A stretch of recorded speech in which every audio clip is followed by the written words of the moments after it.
Tuki and Toys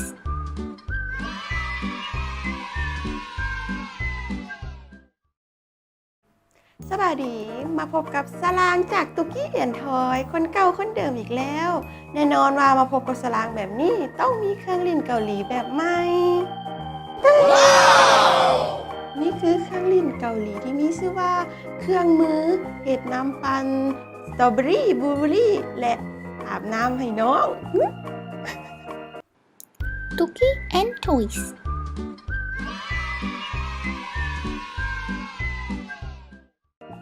อันที่แรกก็คือนี่เลยหนึ่งก็สลางอันนี้แมนเพียรีและนี่ก็คือโคโคมินี่ก็คือจอกไว้ใส่น้ำสตรอเบอรี่และบลูเบอรี่นี่อันสุดท้ายก็คือเครื่องมือเห็ดน้ำปั่นของเขานั่นเองสลางจะไปหาน้องโคโคมินี่คือ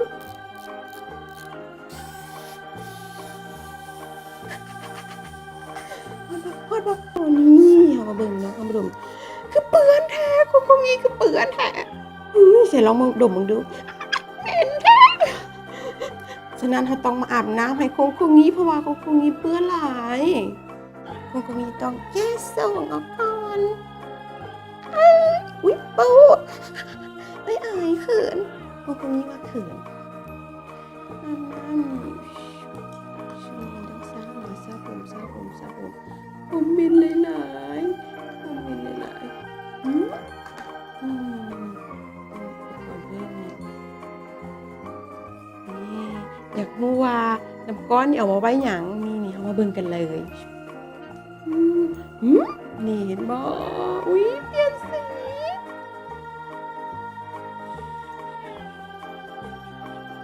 อุ๊ยตายลองดูเปลี่ยนสี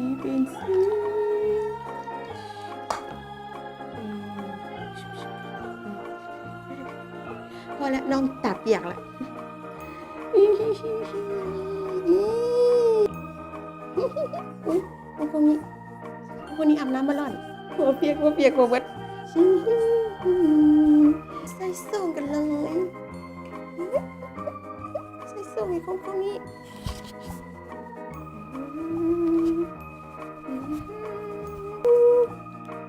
แล้วอาบน้ำแล้วนี่ใส่ในสลากตรงมาดูมังกรว่าเป็นจังใดเฮ้ยหอมแล้วหอมสะอาดดีแล้วอาบน้ำแล้วเหมือนนี้คงมีก็อยากกินน้ำปั่นนี่เอาแต่อุปกรณ์กันก่อนตุกี้กับเพียวรีจะมาเรียนน้ำนี่จะมาทากินน้ำปั่นน้ำคงนี้เดี๋ยวได้สลางจะให้กินเด้อทาแป๊บนึงมีสตรอเบอรี่กับบลูเบอรี่เนาะนี่น้องๆจะกินตัวใดก่อนนี่น้ำก้อนเป็นส่วนสำคัญก็คือนี่เราจะมาใส่นี่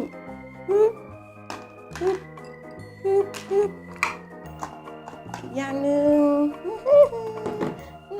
ก็คือนี่ปิ้งนี่เราจะเผ็ดน้ำเราก็ต้องเอานี้ใส่นี่เอามาปั่นกันเลย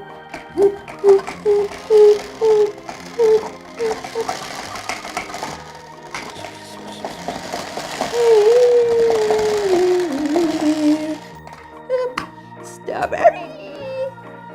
อรี่ดูสินะยกขึ้น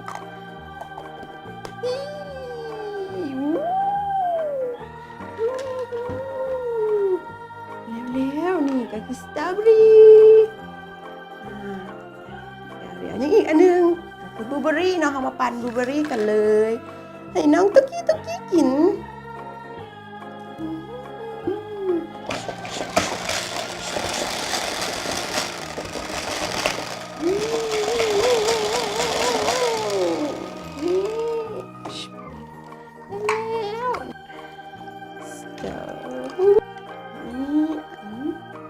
คงมีลองซีมสตรอเบอรี่ก่อนคงมีวาโบได้เพราะว่าคงมีน้องน้อยอยู่ โอ้ย พี่ว่าบ่เป็นนี่แต่เบิ่งจากสีหน้าแล้วน่าจะว่าแซ่บต่อไป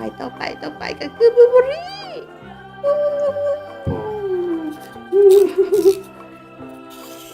มันจากน้องแล้วหัวน้องนี่อยากนี่พี่ลี่ก็อยากนี่พี่ลี่ก็ไปเต็มไป Tuki and Toys.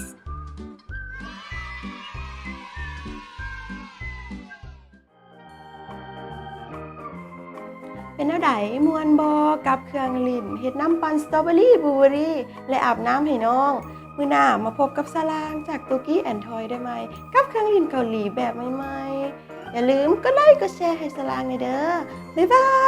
ย